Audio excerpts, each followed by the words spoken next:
All right, we are about to do something kind of wild. We're going to squeeze the entire 200,000-year story of our species into just a few minutes.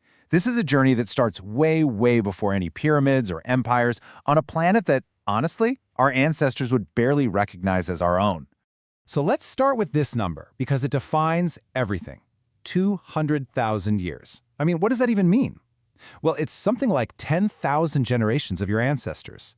It's a timescale so huge that the entire Roman Empire, from its rise to its fall, is barely a blip. Ancient Egypt, that might as well have happened yesterday. And that's really what this means for us, personally. When you zoom out this far, our lives, this whole century even, it becomes this almost invisible flash in the grand story of humanity. So with that humbling thought in mind, let's go all the way back to the beginning. Okay, so our story begins here. We're in the temperate grasslands of East Africa. It was kind of a paradise compared to the harsh ice age that had a grip on most of the planet.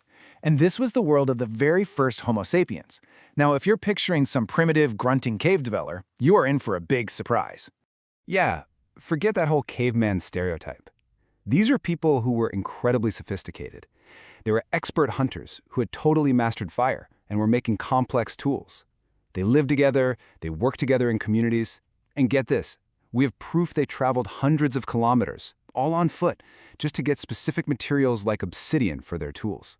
I mean, that shows some serious planning and foresight. And they weren't alone out there. They shared this world with other human-like species, our hominin cousins. And here's a fact that'll absolutely bend your mind.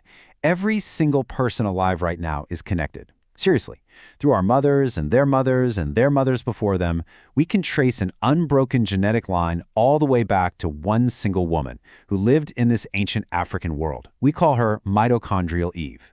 Now, she wasn't the only woman alive, of course, but she's the one whose maternal lineage survived and spread. We are all, quite literally, part of her enormous global family. But, our ancestors had itchy feet. They had this natural desire to see what was over the next hill.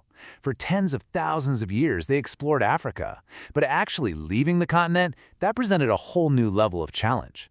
This was humanity's great call to adventure. And this is where we see one of our species' greatest superpowers really kick in: adaptability. When you're faced with a desert you just can't cross, what do? Well, we learn to hop from one oasis to the next. When the climate shifted and the big game inland disappeared, we didn't give up. We moved to the coasts and learned to hunt for shellfish and fish the rivers. We didn't just survive these challenges, we innovated our way through them. And a lot of what we know comes from, well, the stuff our ancestors threw away. You see these 164,000-year-old shellfish remains? To them, it was just ancient trash. But for an archaeologist, this stuff is an absolute treasure trove.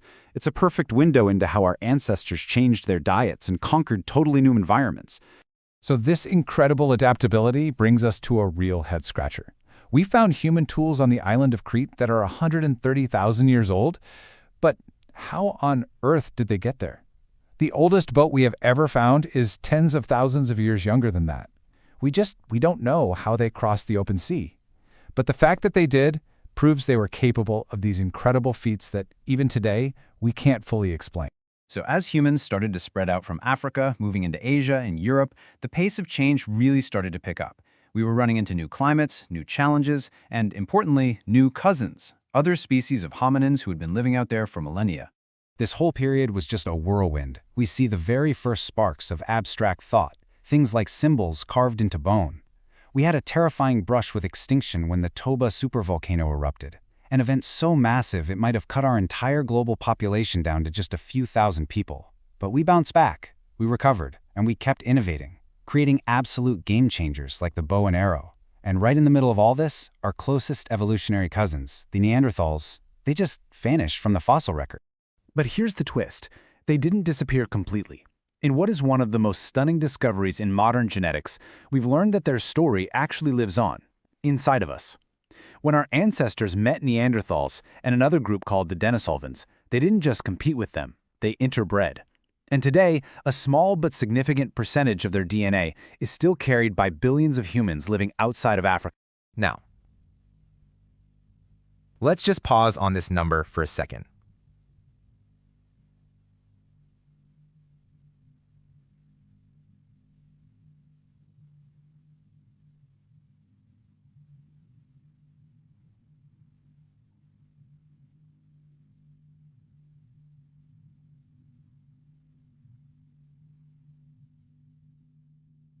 50,000 years ago.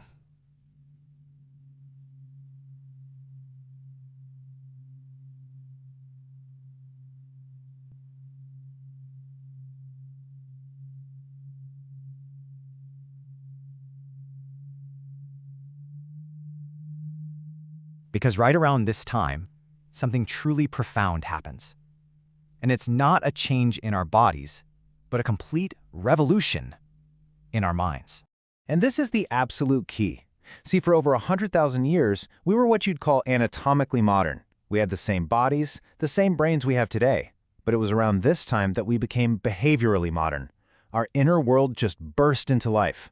And the proof is right here. This incredible explosion of culture that just seems to appear all over the globe. All of a sudden, we find art, music, symbolism. Take a look at the Lion Man sculpture. It's not just a person or a lion, it's both. This is the first solid evidence we have of an imagination, the ability to think of things that don't literally exist. We find flutes carved from bone, the birth of music. We weren't just surviving anymore. We were expressing ourselves. So this cultural explosion totally set the stage for the final and by far the most rapid transformation in our entire history. In what is basically a geological blink of an eye, the last 12,000 years, we went from being small, wandering bands of hunter-gatherers to becoming the architects of the entire planet. And it all happened like a chain reaction, one domino knocking over the next. It started small, just learning how to control certain plants, but that unlocked full-blown agriculture, which created something totally new in human history, a food surplus. And with the surplus, you don't have to wander around anymore. You can settle down. Those little settlements grew into villages, which then grew into the first cities. And in a city, not everyone has to be a farmer, which unleashed this wave of specialization. Artisans, soldiers, priests, leaders. It all happened so fast. This new urban life just triggered an explosion of technology. Pottery let us store that precious food surplus. Bronze gave us way better tools and weapons. Canals let us literally reshape the land itself. But, the single most powerful invention of them all? It was writing. Because for the first time ever, knowledge no longer had to die with the person who held it. It could be stored, it could be copied, and it could be built upon, letting each new generation start on the shoulders of the last. And really, that's what brings us right here to today. Everything in our modern world, the phone you're holding, the language you're hearing, the building you're in, none of it was a given. It is all the end result of one single, unbroken chain of struggle, of survival, and breathtaking innovation, stretching all the way back across 10,000 generations. We're living right on the very tip of that long history, and the pace of change is accelerating faster than anything our ancestors could have possibly imagined. We went from small bands of wanderers to a species that has literally walked on another world and now holds the power to engineer our own planet. And it leaves us with this one profound question. After 200,000 years of becoming who we are, what do we become next?